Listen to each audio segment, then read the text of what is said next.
right, so we're live.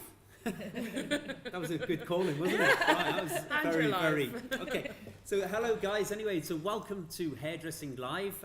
This is the future of education, and we have two incredible girls with us today. These girls have just gone on to win the National and International L'Oreal Colour Trophy Award.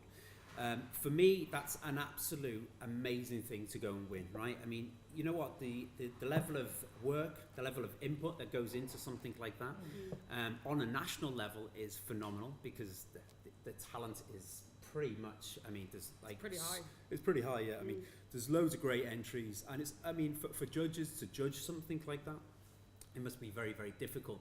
But you seem to have shone through on that level. I mean, what you did that day, I thought was really, really incredible. But then L'Oreal went and actually did an international competition from all the L'Oreal Colour Trophy winners. Yeah. They actually went and put together an international one, and the girls went and won that as well, which was absolutely amazing. So we have Jenny Dawson and Aoife Bradley from Bradshaw's with us today. Anyway, so welcome, girls. Thank you. Hello. Right then, so what we want to do, we want to have a little chat to you about what the hell has gone on this year, because this year's been a whirlwind. Like, so from 2016 to 2017, like it's been pretty. We're still going. You're still going, right? Still, you've got to milk it. We're milking it. It's like everything. Yeah, absolutely. But yeah, no, it started back last January. Yeah. And we had a dream. Yeah, we went back to January. We really wanted to enter the Colour Trophy. It'd been a while. We had done a lot of shows with L'Oreal, so we hadn't actually had any entries for Bradshaw in a long time.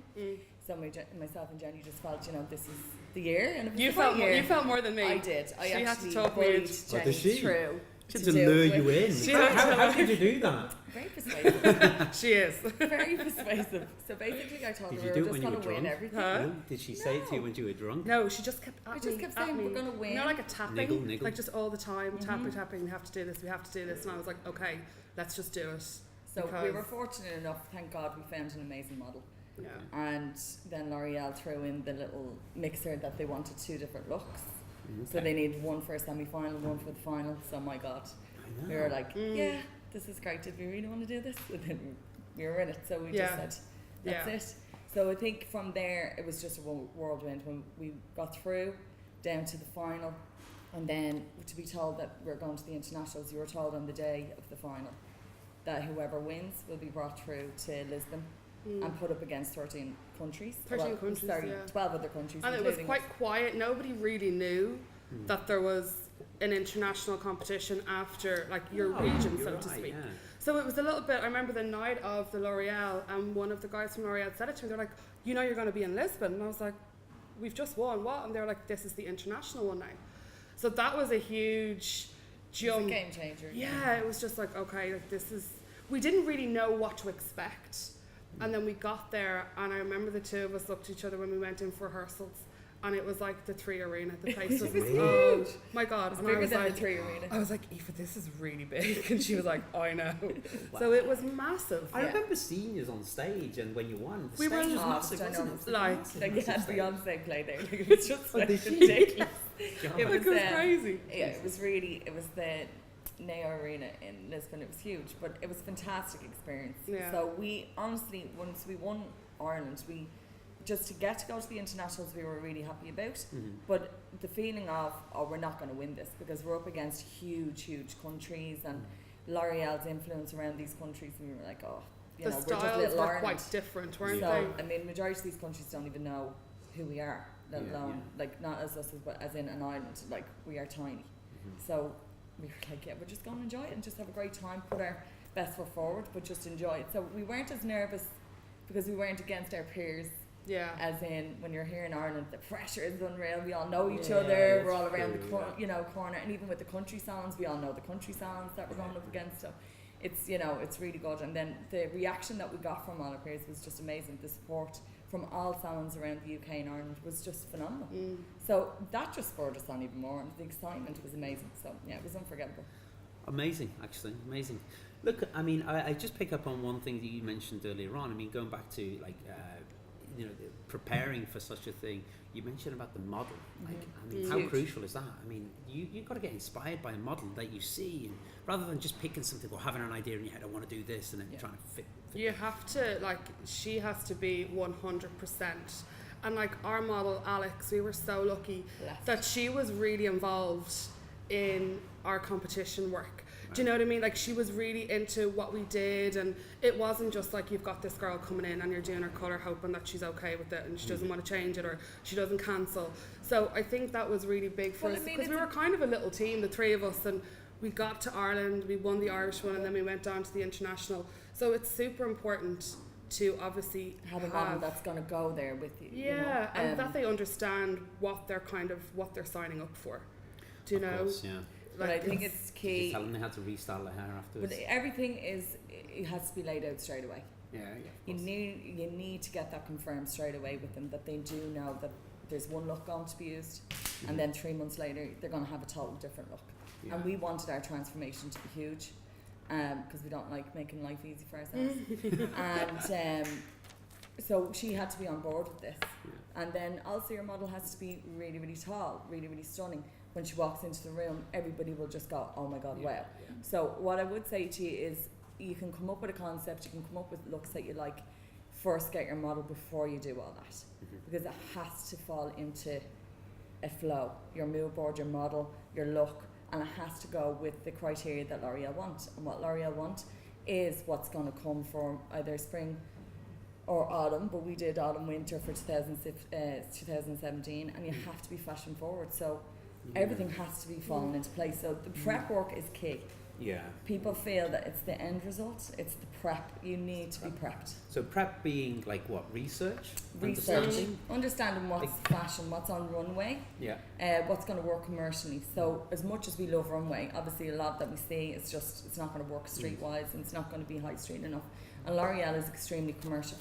So you need to take something that's such a high-end thing and maybe a little bit quirky and crazy on runway and water that down into more of a commercial look that's going to suit and what L'Oreal is going to promote. Because we were just chatting about this a second ago as well, when we were about saying, is there a perception where we kind of, going into these awards, is there something that we need to, keep it within like a L'Oreal umbrella, because you go a little bit more avant-garde, you go a little bit more sort of editorial, or you just tweak it down to a little bit more commerciality, or so that would obviously reflect on your preparation, right? Yeah, so definitely. I mean, where you have are to you going to go with the it? brand, and as Jenny was saying, you were saying that changing. And definitely, we were just talking about this beforehand, and I think prior, a couple of years ago, the L'Oreal was a certain look, and I think myself and Aoife were at the UK Colour Trophy 3 or 4 years ago. And Sophia Hilton won with Brooks and Brooks, and she had this beautiful long hair, and it was like a dark copper into a light copper into a dark copper, and for a long hair model to win Colour Trophy, we hadn't really seen that in Ireland. So for me, I was like, okay, wow, like I love that. Like that was a real showstopper. I think still be true to what you want to create, but for us it was about creating a beautiful all over look. So something that people in our industry would go, that's really cool, or somebody not in our industry would still appreciate the model, the hair, the clothes, the makeup, everything together. Totally. So I think it's try not to, obviously the focus is on the hair, but you've got to stand back and go, to be the whole look. Wow, like that model from head to toe is beautiful. I totally agree. And what you just said there, stay true to yourself. I do totally agree with. I mean, you know what? You got fashion houses. You got like Gucci, Prada, and they all have a DNA. And I do believe in like what we do. Like even Dylan Bradshaw's, where you're working, they have a DNA. What we do in David David, we have DNA. And once you put that out there and make sure that you stay within true to yourself, because somebody could be a little bit more edgier, so they have a different sort of aesthetic. You've got a different style, but you know what? It's all perceptive. So what we all perceive, I would still appreciate a beautiful cut and colour. Yeah. It might not be to my taste, but I would still go, wow, that's stunning. Yeah. Because it's the technical ability. It's you know, the work that's been put in by either the stylist or the technician, you know, and that's what you do have to appreciate. And any model that gets through to the final and the colour trophy, there's hours of work gone in.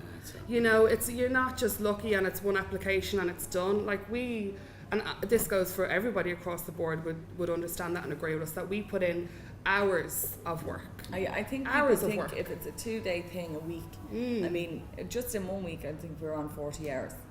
And then that's what work on your full-time schedule in the job. So you need to be committed. Do you know, I think you can't just rock on in with just a little bit of mood board and just start. It's like an artist starts to paint. It starts off with a canvas and a sketch, and then builds and builds and builds, and this is exactly where it comes from. So yes, we have a look, but we don't have an end vision because we're working until it gets right, until we like it and visually look at it and go, okay, that's it. Yeah. Until the day of the L'Oreal, we looked at it and then we just said, do you know what, we hate looking at it now. No, but we looked at it and said, no, that's it. But no, like even down to Catherine Sweeney's, I mean, my God, Catherine came second. That look was just phenomenal. Yeah. So you're up against, like, I really, like, she's a huge inspiration for us, and I just think in this industry, you're going to have 8 people or 10 people that you're up against that you really, really respect, and their work is phenomenal. Yeah. So when you're breaking through that barrier and you get across a look that works from head to toe, that's when you have to say, yeah, head to toe really important. Do you know, it can't just be about the hair. It has to be the whole look, and that's what we feel will get you over the line. Yeah. Look, I mean, I think what you girls are going to cover as well during the thing, which we'd like to cover as well, is how to put that winning look together as well. I mean, this is what they're going to be talking about in the course, is how to put together, I mean, the clothing, the makeup, the whole package, isn't it really, when it comes together and it sort of it stands out, right? So you're going to be talking about that then. But look, I mean, I'd like to know about these girls went to Amsterdam as well and worked with some incredible stylists as well. So let me tell you, explain to you about that, because you did a shoot over there, right? We've actually been really fortunate. We've got so much work off the back of both the Irish Colour Trophy and the International Colour Trophy. We did a shoot in Paris. We've been working really closely with L'Oreal back and forth to London, so all like social media content, any launches, different looks. We've been so lucky to get that opportunity. Amsterdam. Our prize was Amsterdam. 5 days in Amsterdam. And we got it's all work. It's all work. Yeah, no play. It was all work. But we had 3 days of lunch in colourful hair, and we were so lucky to get to work with Matthew Collins, Scott Sloan. Matthew Collins is Canadian and Scott Sloan is from Australia, and Jordan Holmes he's another Australian colourist, and just huge inspiration to us, and they inspired us and brought a lot of different ideas and concepts that they put out, and then we took colourful hair into our own right then, and we got to spend 2 days working with colourful hair. Thank God it worked out beautifully, so it was really good. So those 3 days, then to be able to bring that back here and to show the guys in the stand. Because I mean, I think with any sort of these colours, any sort of crazy colours or high fashion colours like this, it's really hitting the market. It's over 3 million researched a year, on the internet. So we felt really at the forefront for L'Oreal, even though this is a huge thing for about 3 years now. We feel now, as we used to know them as crazy colours, grunge era, now we know them as more high fashion, and they're more acceptable in the workplace. Our clients can go to work. Myself and Jenny are putting these on 6-year-old women that are really, really high powered jobs. But once they're done right, they're really, really good. You know, I think taking it from the home hairdressing as it was always seen to before. Yeah, it was like something to just throw on the back. Just throw it on blonde hair or something, throw it on, and it always looked a little bit mishmashy, you know. But I think what that does, it takes it back into the professional hands, doesn't it? If they're executed. But it's also great for stylists and technicians to have that creativity during your working day. Yeah. Like, makes it a bit more enjoyable, right? Of course. Like, you know, I think we're really lucky that we've got the best job that we can be creative, and for especially now L'Oreal have launched colourful hair, like that just kind of, you're like, it's in your day. You're like, okay, great, what am I going to do now? You're like, you've got your heads of highlights, and then you've got a young girl coming in and she wants to be pink and purple, balayage or old bleeds, yeah, and you're refreshing them into something totally different, but something so simple, and you're not destroying the hair, you're working with what they already have, so it's fantastic. Yeah. Look, I know the guys are wanting to get going here. Yeah. They've just mentioned to us, but before we move on, there's a question here which we had, which was explain to us your role in Dillon Bradshaw's, because you do a lot of education now. You do courses and things like that, don't you? So yeah, explain to me what you... I'm involved in education now at Dillon's. 10 years maybe. 10 years. Yeah, so I'm head of education. I love it. I really do. We work really, myself and Aoife both work really closely with the trainees and the assistants, so we do education every week, and then we teach for L'Oreal as well, so we do courses up there three times a year. 3 times a year. Yeah, and then we do bespoke in the salon as well, so for hairdressers. We're on the edit team for L'Oreal, and then Jenny would be a technical director in our salon for education, and the two of us are the heads of the creative team as well. So it's not just about the assistants, it's about inspiring the whole staff, and as a team that we all work together. And I think if you're doing a monogamous, salon day, it's nice to do evenings where, you work together, new concepts and different things that inspire you. So it's really, really good. We really, really focus on that. And Dillon himself is so passionate about education. So, oh my God, so passionate. So that just oozes out of them. And that is out of it. And then as a team, then we just thrive on fashion and learn about what's the next best thing and who's doing what next, and trying to keep up with that, Yeah. Do you know what? He's a great guy for education. He's and fantastic. Mentor that way, he really is. Yeah, for the industry, for the industry, I think he's really good. I think for a brand, I think it's a very prestigious brand and things like that. And, I know Dillon myself really well, but he always talks about that, and I think he's been successful with that. I mean, even with you girls, it all comes with a good team of people. He's quite involved, like for the colour trophy, even at the semi-finals, he's standing behind the rope shouting at us. He's very in it, which is great. Passionate about it, though. Yeah, totally. And in turn, we have one of our girls, Hannah, is in the final for the Star Award, and the two of us were shouting at her behind the. So we've turned into him. But it is. It's great that he's so involved with us. And with everybody in the salon. Good. I'm sorry, the guys are actually wanting us to wrap up here now, but you're okay for time. So basically, we're okay for time. Yes. Are we? Okay. We'll continue talking then. Sorry, I thought they were wrapping us up here, but okay. Yeah, we like Dillon too, by the way. Okay. So listen, explain to me what advice would you give? Because we do education a lot, I would like to obviously give back to the industry, as in to say, what advice would you give salons on education and their own education programs, and how often should they do it? Like even for assistants or regular team meetings. How often do you guys do it for the staff? For the assistants, every week. Every week.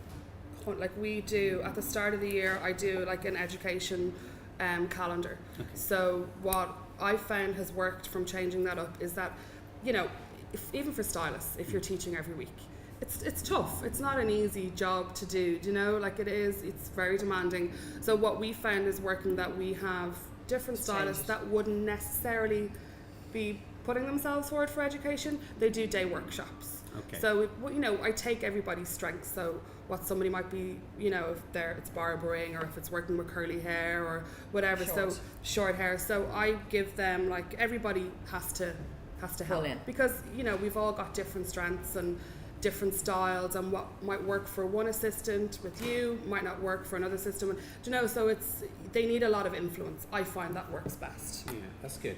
Yeah. Actually, this afternoon I'm going to be talking to John Maher. He owns a salon, Queen. Oh yeah.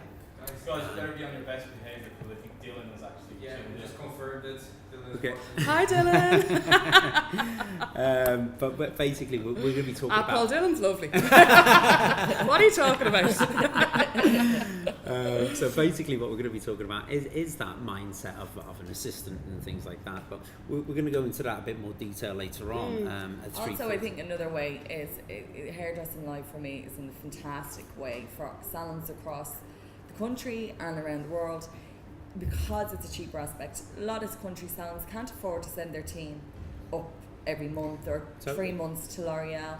So if they have a quiet Monday, or if they have a Monday morning that they can mark out and just sit and watch Hairdressing Live, for me, this is amazing. We didn't get this as assistants. I mean, we would have absolutely just loved to. I would have been on the internet constantly. It wasn't there. You had to get it from books, or if you were lucky enough to get your hands on a Sassoon video, brilliant. But back then it was just sacred, and people weren't as generous with the information. I just love how generous people are, like yourself, Dylan, like you had Jack Howard, you had Alan Edwards, so generous with education and what they feel and what they've learned. And I think it's so important to move this generation on and to create more and more great hairdressers. We need this, and we need the time. So to have Hairdressing Live, it's amazing. I know when we were first talking, I mean, that was several months ago. And now we nailed down the date and everything. But we're very busy. We are very, very busy, yeah, that's right.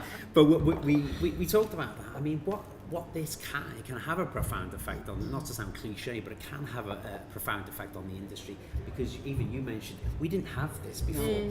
And to avail of information and education the way it can be so accessible nowadays, it's amazing. I mean, people should tap into it regular. I mean, and plus to see a demonstration, say with you girls now today, they can take that inspiration and rewatch it and gain inspiration again 6 weeks down the line. Do you know what I mean? So but it's affordable.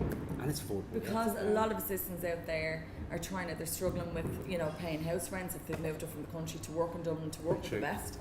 Or if they have a salon owner that's not really big on education and just wants them on the floor, they can take themselves out of that and educate themselves by themselves with Hairdressing Live, which I just think. But I think it goes across the board. I don't think it stops with assistants. Like, I know I've tuned into Hairdressing Live. We love Hairdressing. Do you know, like Jack Howard, like we had Luke Benson. We all sat down in the staff room. Yeah, so I think it's just exposing yourself to different styles of hairdressing and finding something that maybe you wouldn't necessarily think of, and you look and go, oh my gosh, why did I not think of that? Amazing. And then it's something then that you can use in your day to day. So there's tiny little things, like I did a course with Paul Dennison. He did a colour specialist tour around the UK and Ireland. And I was kind of going, oh yeah, it's something that, so you're exposing yourself to different thought process and different styles, and which I think in our industry you can't just stick to your way, because it's just moving so fast, it's moving so quickly, and you really gotta tap into what everybody is doing. You know?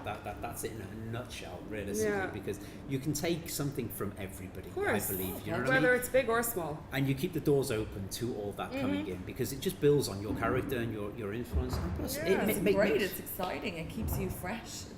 Without a doubt. On that bombshell, anyway, we're gonna get these girls set up for their first class is at 11:30, and it's going to be Jenny Dawson is going to be doing the colour. Yes, and then Aoife Bradley is going to be 1:30 in the afternoon. So you're going to be prepping the colour first, and then we're going to be doing the haircut afterwards. Okay. Yeah. And we'll be talking to you about the look and how we came up with the concept, and just our little recipe, I suppose, for how to enter a colour trophy. Perfect. I can't wait to hear it. Even the whole look and how you put it all together and everything like that, and the technique behind it all, because there's a lot of work, a lot of prep, as we were talking about earlier on in it. So listen, guys, if you don't have a ticket, you can get one. I believe it's just below us on Facebook, where you can actually click the link and you can purchase a ticket for today's masterclasses. And remember this as well, you gain lifetime access to this class with these beautiful girls. These lovely faces for a lifetime. Not only talented, but absolutely so funny. I mean, when we first interviewed these girls, they were hilarious. See us every day. Come on. One take. Thank you. So listen, thanks for guys for tuning in. Thanks a lot for everybody tuning in, and thanks, guys. we'll see you at the first masterclass at 11:30. See you all then. See you then. Bye.